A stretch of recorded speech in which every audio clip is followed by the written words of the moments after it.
പാകിസ്ഥാൻ പൗരന്മാർക്ക് ഇന്ത്യ വിടാനുള്ള സമയപരിധി അത് അവസാനിച്ചു. ഇന്നലെ രാത്രി 10 മണിക്ക് ഇന്ത്യ വിടണം എന്നുള്ളതായിരുന്നു ഇന്ത്യയുടെ നിർദ്ദേശം. ഒപ്പം തന്നെ മെഡിക്കൽ വിസയുമായി ഇവിടെ തങ്ങുന്നവർക്ക് നാളെ വരെ തുടരാം എന്നുള്ളതാണ്. അതിൻ്റെ ഏറ്റവും പുതിയ വിശദാംശങ്ങളുമായി ഒപ്പം തന്നെ യൂട്യൂബ് ചാനലുകൾ ഇന്ത്യ നിരോധിച്ചിട്ടുണ്ട് പാകിസ്ഥാൻ്റേത്. വിശദാംശങ്ങളുമായി ശ്രീനാഥ് ചന്ദ്രനുണ്ട്. ശ്രീനാഥ്, എത്ര പേർ മടങ്ങിയിട്ടുണ്ട് എന്നതിൻ്റെയൊക്കെ വിശദാംശങ്ങൾ കേന്ദ്ര സർക്കാർ പുറത്തുവിട്ടിട്ടുണ്ടോ? അതിർത്തി വഴി മടങ്ങുന്നവരുടെ കണക്കാണെന്ന് തോന്നുന്നു കേന്ദ്രത്തിന് പക്കലുള്ളത്.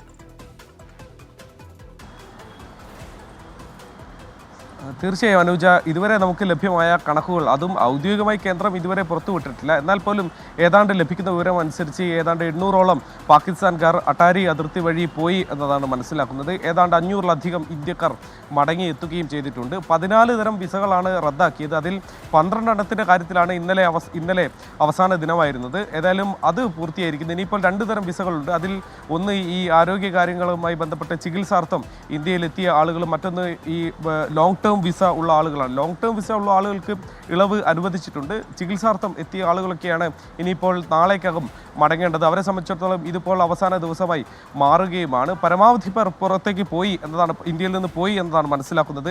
നമ്മൾ ചില സംസ്ഥാനങ്ങളിലെ കണക്കുകൾ നമുക്ക് ലഭ്യമായിരുന്നു. അതിൽ ഏറ്റവും അധികം പാകിസ്ഥാനികൾ ഉണ്ടായിരുന്നത് മഹാരാഷ്ട്രയിലാണ്. ഏതാണ്ട് 5000-ലധികം പാകിസ്ഥാനികൾ ഈ മഹാരാഷ്ട്രയിലുണ്ട്. അതിൽ ഭൂരിഭാഗവും ഈ ലോങ് ടേം വിസ ഉള്ള ആളുകളാണ് എന്നതാണ് മനസ്സിലാക്കുന്നത്. സംസ്ഥാനങ്ങളൊക്കെ തന്നെ അങ്ങനെ ഒരു സാഹചര്യമുണ്ട്. കേരളത്തിൽ ഏതാണ്ട് 104 എന്നതാണ് കേന്ദ്ര സർക്കാരിൻ്റെ പക്കലുള്ള കണക്ക്. അതിൽ ഏതാണ്ട് 98 വിസകളും ലോങ് ടേം വിസകളാണ്, ദീർഘകാലത്തിൽ നൽകിയ വിസകളാണ്. അവർക്ക് ഇളവുണ്ട്. ശേഷിച്ച ആളുകൾ ഇതിനോടകം മടങ്ങി എന്നതാണ് മനസ്സിലാക്കുന്നത്. മഹാരാഷ്ട്രയിൽ പക്ഷേ ഈ മടങ്ങിപ്പോയ ആളുകളെ സംബന്ധിച്ചിടത്തോളം ഇനി കണ്ടെത്താനുള്ള പാകിസ്ഥാനികളുടെ എണ്ണത്തെ സംബന്ധിച്ചിടത്തോളം ഒക്കെ സർക്കാരിനുള്ളിൽ ഒരു ഭിന്നത കൂടി ഇന്ന് പ്രകടമായി വന്നു.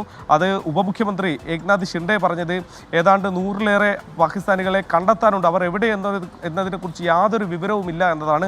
പിന്നാലെ മുഖ്യമന്ത്രി ദേവേന്ദ്ര ഫട്നാവിസ് അങ്ങനെയല്ല, എല്ലാവരെയും കണ്ടെത്താൻ കഴിഞ്ഞിട്ടുണ്ട്, അങ്ങനെ ഒരു വിവരം തെറ്റാണ് എന്ന് പറയുകയും ചെയ്തു. നേരത്തെ തന്നെ മന്ത്രിസഭയ്ക്കുള്ളിൽ ഇരുവരും തമ്മിലുള്ള തർക്കം നമുക്കറിയാം. ഇത്രയും പ്രധാനപ്പെട്ട ഒരു വിഷയം വന്നപ്പോൾ പോലും അവർക്കിടയിൽ ഒരു കോർഡിനേഷൻ ഉണ്ടായില്ല എന്നത് അതിശയിപ്പിക്കുന്നുണ്ട്. ഏതായാലും പാകിസ്ഥാനെതിരെ പലതരത്തിലുള്ള നടപടികൾ തുടരുന്നതിൻ്റെ ഭാഗമായാണ് ഇപ്പോൾ യൂട്യൂബ് ചാനലുകൾക്ക് കൂടി വിലക്ക് ഏർപ്പെടുത്തിയിരിക്കുന്നത്. 16 യൂട്യൂബ് ചാനലുകൾക്കാണ് ഇപ്പോൾ ഇന്ത്യയിൽ വിലക്ക് വന്നിട്ടുള്ളത്. ഭൂരിഭാഗവും പാകിസ്ഥാനിൽ നിന്നുള്ള വാർത്താ ചാനലുകളുടെയും വാർത്താ മാധ്യമങ്ങളുടെയും ഒക്കെ തന്നെ യൂട്യൂബ് ചാനലുകളാണ്. അതിൽ സമ TV ഉണ്ട്, പ്രധാനപ്പെട്ട പല ചാനലുകൾ, റഫ്താർ അടക്കമുള്ള, ഡോൺ അടക്കമുള്ള ചാനലുകളുടെയൊക്കെ പേരുകൾ കാണാം. അപ്പം തന്നെ മുൻ ക്രിക്കറ്റർ ഷോയിബ് അക്തറിൻ്റെ യൂട്യൂബ് ചാനൽ ഇപ്പോൾ നമ്മൾ തുറക്കാൻ വേണ്ടി ശ്രമിക്കുമ്പോൾ അവിടെയും അതിനെ നിയന്ത്രിച്ചു, അതിനെ വിലക്കി എന്നുള്ള വിവരം നമുക്ക് കാണാൻ വേണ്ടി കഴിയും. ഒപ്പം BBC-ക്കും കേന്ദ്ര സർക്കാർ ഒരു നോട്ടീസ് അയച്ചിട്ടുണ്ട്. കാരണം കഴിഞ്ഞ ദിവസം BBC-യിൽ പാകിസ്ഥാൻ്റെ നടപടിയുമായി ബന്ധപ്പെട്ട് വന്ന ഒരു വാർത്തയുടെ തലക്കെട്ട് ഇങ്ങനെയായിരുന്നു: പാകിസ്ഥാൻ സസ്പെൻസ് വിസാസ് ഫോർ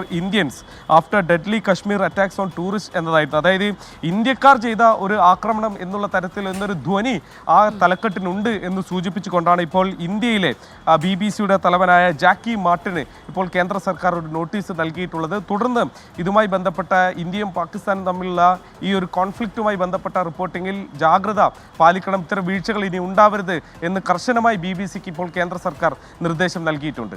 ശരി, 16 പാകിസ്ഥാനി യൂട്യൂബ് ചാനലുകളാണ് ഇന്ത്യയിൽ നിലവിൽ നിരോധിച്ചിട്ടുള്ളത്. ഈ വിശദാംശമാണ് ശ്രീനാഥ് ചന്ദ്രൻ നൽകിയത്.